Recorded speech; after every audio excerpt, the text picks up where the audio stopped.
Chapter 2 Mrs. Who. When Meg woke to the jangling of her alarm clock, the wind was still blowing, but the sun was shining. The worst of the storm was over. She sat up in bed, shaking her head to clear it. It must have been a dream. She'd been frightened by the storm and worried about the tramp, so she just dreamed about going down to the kitchen and seeing Mrs. Whatsit and having her mother get all frightened and upset by that word. What was it? Tess? Tess something? She dressed hurriedly, picked up the kitten, still curled up on the bed, and dumped it unceremoniously on the floor. The kitten yawned, stretched, gave a piteous meow, trotted out of the attic and down the stairs. Meg made her bed and hurried after it. In the kitchen, her mother was making French toast, and the twins were already at the table. The kitten was lapping milk out of a saucer. "Where's Charles?" Meg asked. "Still asleep?" We had rather an uninterrupted night. We had rather an interrupted night, if you remember. I hoped it was a dream," Meg said. Her mother carefully turned over 4 slices of French toast, then said in a steady voice, "No, Meg, don't hope it was a dream. I don't understand it any more than you do, but one thing I've learned is that you don't have to understand things for them to be. I'm sorry I showed you I was upset. Your father and I used to have a joke about tesseract." "What is a tesseract?" Meg asked. "It's a concept." Mrs. Murray handed the twins the syrup. "I'll try to explain it to you later. There isn't time before school." I don't see why you didn't wake us up," Dennis said. "It's a jip. We missed out on all the fun." "You'll be a lot more awake in school today than I will." Meg took her French toast to the table. "Who cares?" Sandy said. "If you're going to let old tramps come into the house in the middle of the night, Mother, you ought to have Den and me around to protect you. After all, Father would expect us to," Dennis added. "We know you have a great mind and all, Mother," Sandy said, "but you don't have much sense, and certainly Meg and Charles don't." "I know. We're morons." Meg was bitter. "I wish you wouldn't be such a dope, Meg. Syrup, please." Sandy reached across the table. "You don't have to take everything so personally. Use a happy medium, for heaven's sake. You just goof around in school and look out the window and don't pay any attention." "You just make things harder for yourself," Dennis said. "And Charles Wallace is going to have an awful time next year when he starts school. We know he's bright, but he's so funny when he's around other people, and they're so used to thinking he's dumb, I don't know what's going to happen to him. Sandy, and I'll sock anybody who picks on him, but that's all about we can do. Let's not worry about next year till we get through this one," Mrs. Murray said. "More French toast, boys?" At school, Meg was tired and her eyelids sagged and her mind wandered. In social studies, she was asked to name the principal imports and exports of Nicaragua, and though she had looked them up dutifully the evening before, now she could remember none of them. The teacher was sarcastic, the rest of the class laughed, and she flung herself down in her seat in a fury. "Who cares about the imports and exports of Nicaragua, anyhow?" she muttered. "If you're going to be rude, Margaret, you may leave the room," the teacher said. "Okay, I will." Meg flounced out. During study hall, the principal sent for her. "What seems to be the problem now, Meg?" he asked pleasantly enough. Meg looked sulkily down at the floor. "Nothing, Mr. Jenkins. Miss Porter tells me you were inexcusably rude." Meg shrugged. "Don't you realize that you just make everything harder for yourself by your attitude?" the principal asked. "Now, Meg, I'm convinced that you can do the work and keep up your grade, and if you will apply yourself, but some of your teachers are not. You're going to have to do something about yourself. Nobody can do it for you." Meg was silent. "Well, what about it, Meg?" "I don't know what to do," Meg said. "You could do your homework, for one thing. Wouldn't your mother help you, if I asked her to?" "Meg, is something troubling you? Are you unhappy at home?" Mr. Jenkins asked. At last, Meg looked at him, pushing at her glasses in a characteristic gesture. "Everything's fine at home. I'm glad to hear it. But I know it must be hard on you to have your father away." Meg eyed the principal warily and ran her tongue over the barbed line of her braces. "Have you had any news from him lately?" Meg was sure it was not only imagination that made her feel that behind Mr. Jenkins's surface concern was a gleam of avid curiosity. Wouldn't he like to know? She thought. And if I knew anything, he's the last person I'd tell. Well, one of the last. The postmistress must know that it was almost a year now since the last letter, and heaven knows how many people she'd told or what unkind guesses she'd made about the reason for the long silence. Mr. Jenkins waited for an answer, but Meg only shrugged. Just what was your father's line of business?" Mr. Jenkins asked. "Some kind of scientist, wasn't he?" "He's a physicist." Meg bared her teeth to reveal 2 ferocious lines of braces. "Meg, don't you think you'd make a better adjustment to life if you just face facts?" "I do face facts," Meg said. There's lots easier to face than people, I can tell you." "Then why don't you face the facts about your father? You leave my father out of it, Meg shouted. Stop bellowing, Mr. Jenkins said sharply. Do you want the entire school to hear you? So what? Meg demanded. I'm not ashamed of anything I'm saying. Are you? Mr. Jenkins sighed. Do you enjoy being the most belligerent, uncooperative child in school? Meg ignored this. She leaned over the desk toward the principal. Mr. Jenkins, you've met my mother, haven't you? You can't accuse her of not facing facts, can you? She's a scientist. She has a doctor's degrees in both biology and bacteriology. Her business is facts. When she tells me that my father isn't coming home, I'll believe it. As long as she says father is coming home, then I'll believe that. Mr. Jenkins sighed again. No doubt your mother wants to believe that your father is coming home, Meg. Very well. I can't do anything else with you. Go on back to study hall. Try to be a little less antagonistic. Maybe your work would improve if your general attitude were more tractable. When Meg got home from school, her mother was in the lab, the twins were at Little League, and Charles Wallace, the kitten, and Fortinbras were waiting for her. Fortinbras jumped up, put his front paws on her shoulders, and gave her a kiss, and the kitten rushed to his empty saucer and mewed loudly. Come on, Charles Wallace said. Let's go. Where? Meg asked. I'm hungry, Charles. I don't want to go anywhere until I've had something to eat. She was still sore from the interview with Mr. Jenkins, and her voice sounded cross. Charles Wallace looked at her thoughtfully as she went to the refrigerator and gave the kitten some milk, then drank a mugful herself. He handed her a paper bag. Here's a sandwich and some cookies and an apple. I thought we'd better go see Mrs. Whatsit. Oh golly, Meg said. Why, Charles? You're still uneasy about her, aren't you? Charles asked. Well, yes, don't be. She's all right, I promise you. She's on our side. How do you know? Meg, he said impatiently, I know. But why should we go see her now? I want to find out more about that Tesseract thing. Didn't you see how it upset Mother? You know when Mother can't control the way she feels, when she lets us see she's upset, then it's something big.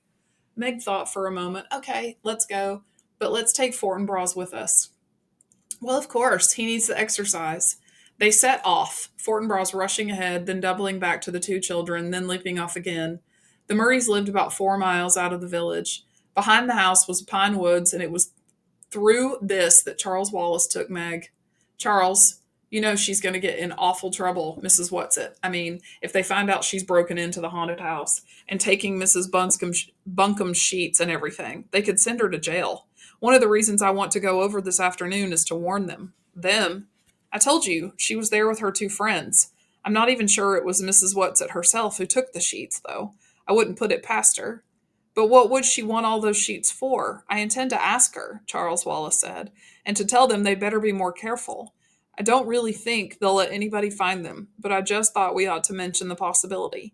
Sometimes during vacation, some of the boys go out there looking for thrills, but I don't think anybody's apt to right now, what with basketball and everything. They walked in silence for a moment through the fragrant woods, the rusty pine needles gentle under their feet. Up above them, the wind made music in the branches. Charles Wallace slipped his hand confidingly in Meg's, and the sweet little boy gesture warmed her so that she felt the tense knot inside her begin to loosen.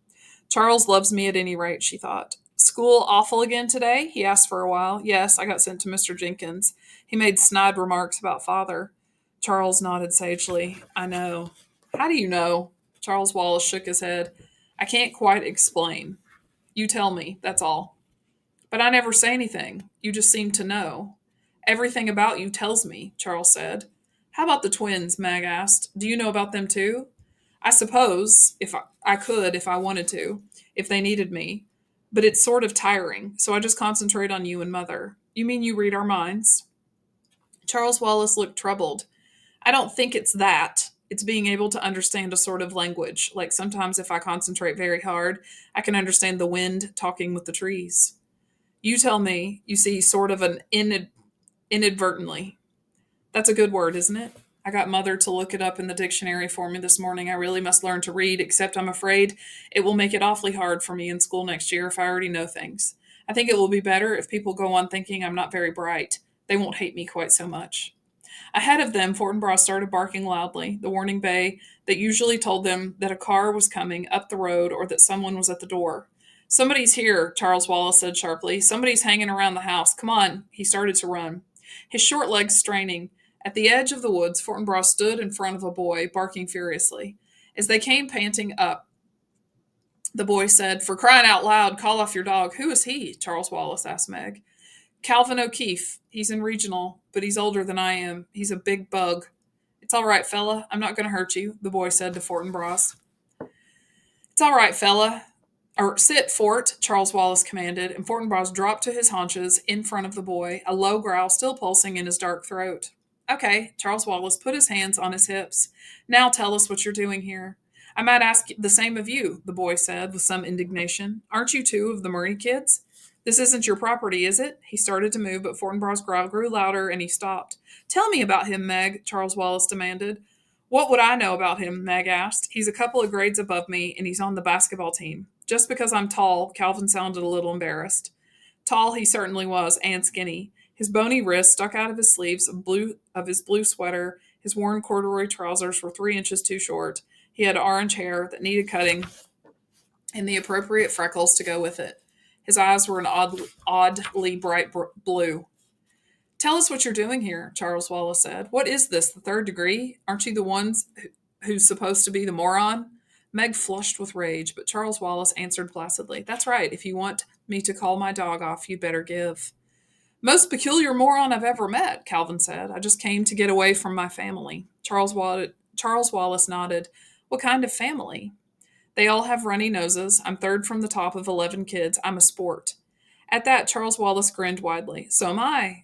I don't mean like in baseball, Calvin said. Neither do I. I mean like in biology, Calvin said suspiciously. A change in gene, Charles Wallace quoted, resulting in the appearance in the offspring of a character which is not present in the parents but which is potentially transmissible to its offspring. What gives around here? Calvin asked. I was told you couldn't talk. Thinking I'm a moron gives people something to feel smug about, Charles Wallace said. Why should I disillusion them? How old are you, Cal? 14. What grade? Junior. 11th. I'm bright. Listen, did anybody ask you to come here this afternoon? Charles Wallace, holding Fort by the collar, looked at Calvin suspiciously. What do you mean, asked? Calvin shrugged. You still don't trust me, do you? I don't distrust you, Charles Wallace said. Do you want me to tell you why you're here, then? Fort and Meg and I decided to go for a walk. We often do in the afternoon. Calvin dug his hands down in his pockets. You're holding out on me. So are you, Charles Wallace said. Okay, old sport, Calvin said. I'll tell you this much. Sometimes I get a feeling about things. You might call it a compulsion. Do you know what compulsion means? Constraint, obligation, because one is compelled. Not a very good definition, but it's the concise Oxford. Okay, Calvin sighed. I must remember I'm preconditioned in my concept of your mentality. Meg sat down on the coarse grass at the edge of the woods. Fort gently twisted his collar out of Charles Wallace's hands and came over to Meg, lying down beside her and putting his head in her lap. Calvin tried, now politely, to direct his words toward Meg as well as Charles Wallace. When I get this feeling, this compulsion, I always do what it tells me.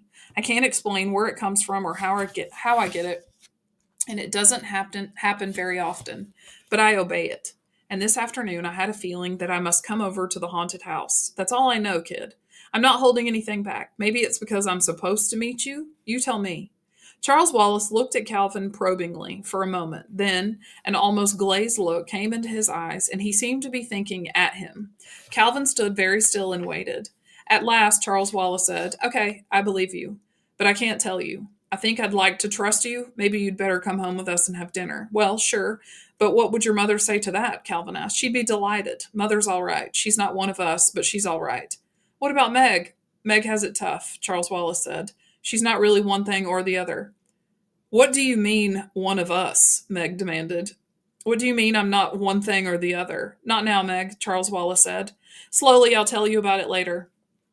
He looked at Calvin, then seemed to make a quick decision. Okay, let's take him to meet Mrs. Whatsit. If he's not okay, she'll know. He started off on his short legs toward the dilapidated old house. The haunted house was half in the shadows of the clump of elms in which it stood.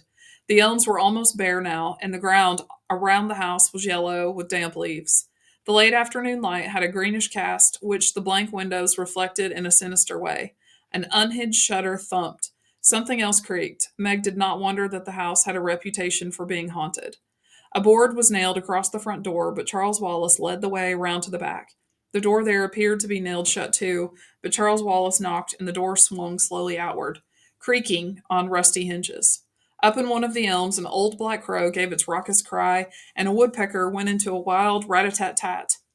A large gray rat scuttled around the corner of the house, and Meg let out a stifled shriek.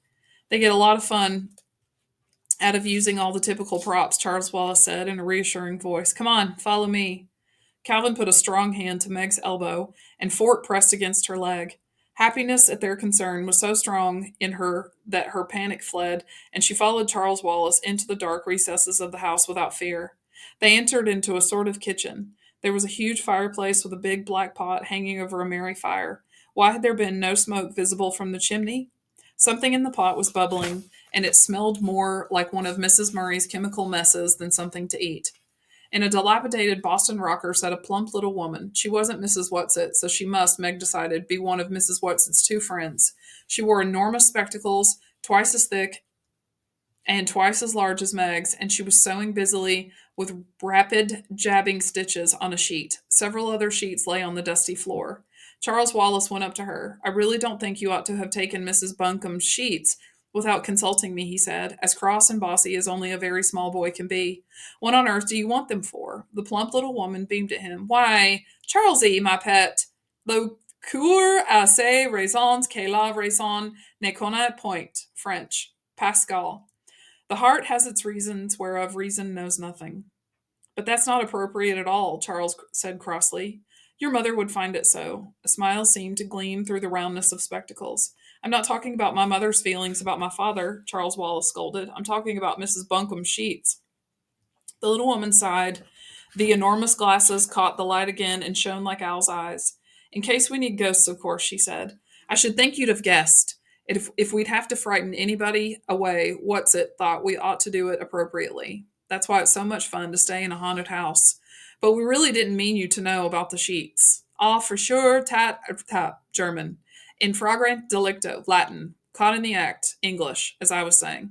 But Charles Wallace held up his hand in peremptory gesture. Mrs. Who, do you know this boy? Calvin bowed. Good afternoon, ma'am. I didn't quite catch your name. Mrs. Who will do, the woman said. He wasn't my idea, Charlesy, but I think he's a good one. Where's Mrs. Whatsit? Charles asked. She's busy. It's getting near time, Charlesy. Getting near time. Ab honesto virum bonum nihil deterret, Seneca. Nothing deters a good man from doing what is honorable. And he's a very good man, Charlesy, darling. But right now he needs our help. Who? Meg demanded. And little Megsy. Lovely to meet you, sweetheart. Your father, of course. Now, go home, loves. The time is not yet ripe. Don't worry, we won't go without you. Get plenty of food and rest. Feed Calvin up. Now, off with you. Justia soror fides. Latin again, of course. Faith is the sister of justice. Trust in us, now shoo. And she fluttered up from her chair and pushed them out the door with surprising power. Charles, Meg said, I don't understand. Charles took her by the hand and dragged her away from the house. Fortinbras ran on ahead, and Calvin was close behind them. No, he said, I don't either. Yet. Not quite. I'll tell you what I know as soon as I can. But you saw Fort, didn't you? Not a growl, not a quiver, just as though there weren't anything strange about it. So you know it's okay. Look, do me a favor, both of you. Let's not talk about it till we've had something to eat. I need fuel so I can sort things out and assimilate them properly. Lead on, moron, Calvin cried gaily. I've never even seen your house, and I have the funniest feeling that for the first time in my life, I'm going home.